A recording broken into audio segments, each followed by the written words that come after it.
in the past decade, it seems as if the skate scene has really exploded. I mean, of course, there's old school heads like Tony Hawk. Yeah. You think of Rob Dyrdek, Shaun White is one of the more notable people that's like right now. Eric Costin. Yeah. Why is it that you think that the skate scene has blown up the way that it has, and do you think it's actually just a fad? It's not a fad. I think the skate scene is definitely hurting by mistakes that the industry made and the mistakes that shops are making by like doing like their own branded boards and pushing that more. That kind of hurts the industry. I mean, right now it's like it's such a dog-eat-dog world right now in the skate business and the sneaker business, and it's just like everybody's not thinking about the bigger picture. I guess me coming from the music business, I always look, one of my mentors, Leo Cohen, used to tell me, stop looking at your feet and look down the road.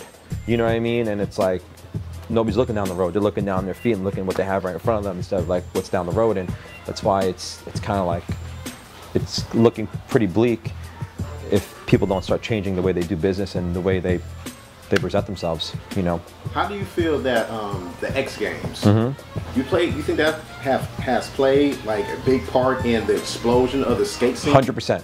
1,000%. But with every good, there's always an evil side, yin and yang. Your store project. Yeah. Located on the Melrose Strip. Yeah. How do you stay relevant? Because there's a lot of stores that's here, boutiques, all up and down Melrose. We have several different sneaker stores that's out here. I know that you guys are more heavy with the SB stuff, but how is it that you stay relevant? How is it that you don't get lost in the shuffle with all the rest of the stores that's on the Melrose Strip? It's hard now. It's constantly rethinking myself. I mean, on one hand, I'm the only one that, when Fairfax opened up, it's great for the streetwear scene, but it was bad for me, like when I talk to other shops around LA, out of country, out of state.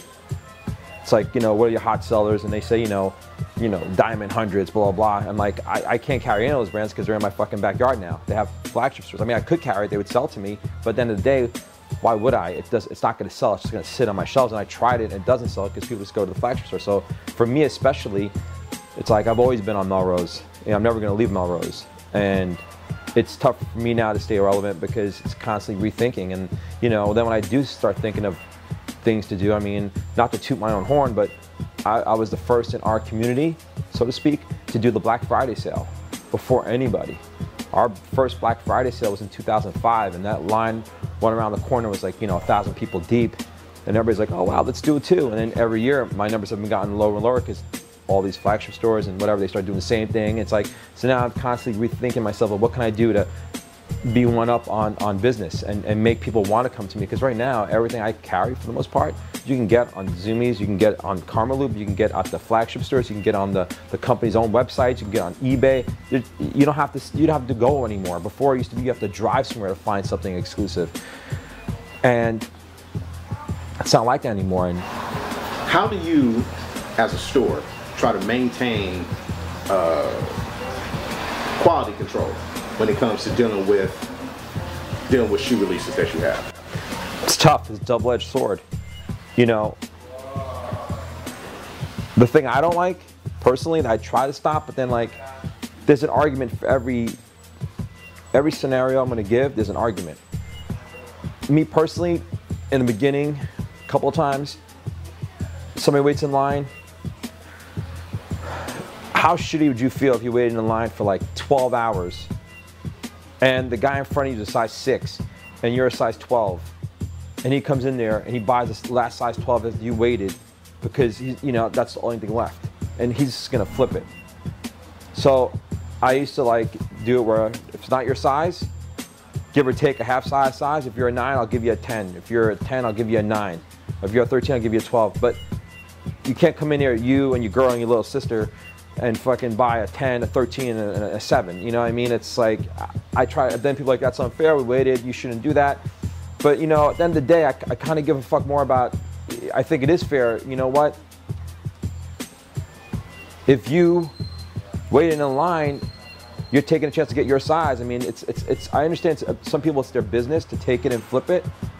But then those are the people that sometimes when you try to get the rate prices, those are the ones that like, wait, you're making money. Well, fuck you. See, that's the person sometimes I'd rather make that little extra 30, 40, 50, 60 bucks on, because, you know what I mean? You're not gonna wear them. You know what I mean? Like, if you're gonna wear them, shit, I'll give you a deal on them even. If you're gonna wear them and skate them and rip them up and whatever. But if you're just gonna take them, and then, I mean, I had people buy shoes here and literally the line would be around the corner, buy shoes and then go flip them. Literally, they buy them from me and then like a minute later, they're online, yo, who's a size 10? Oh, me. Yo, I paid $150, give me $200 for them, you know what I mean? And they make their money. Let's talk about this, because this is a kind of like sensitive subject for like some sneakerheads. Mm-hmm. Most small retail shops are kind of known for boosting up prices, mm-hmm. box prices. Mm-hmm. Does Brooklyn Projects participate in that? And I'm supposedly notorious for doing it, but over the last couple of years I haven't as much anymore. But you know, it's like years ago, I'll say it, I've been known to tack on $100, $150 on a pair of shoes that are limited, because back then SB, you couldn't find in the malls. There's only like Dunks and that's it. And in the beginning, when I first got my account, I'm selling the Zoo Yorks for $100, and like I look, they're like $500 here, it's $600 there, and so on and so forth. It's like, you know what? I can use that money. You know what I mean? It's like it makes me laugh actually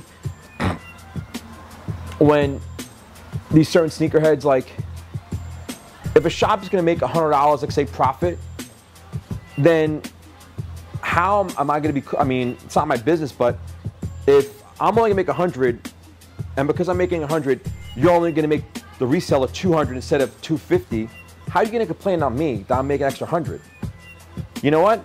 It'd be different if I made 100, you made extra 25 only. Okay, but if you're going to make fucking $100, I should make $100. If you're going to make 200, I should make 200. Why? And again, you're not supporting my business, so I'm all for it. You know what I mean? To a certain extent. You know what? Politically correct. You know, I mean, honestly, in my growing up, PC is new to me. I mean, it's a new term that just happened, what, 15 years ago, 14 years ago, whatever.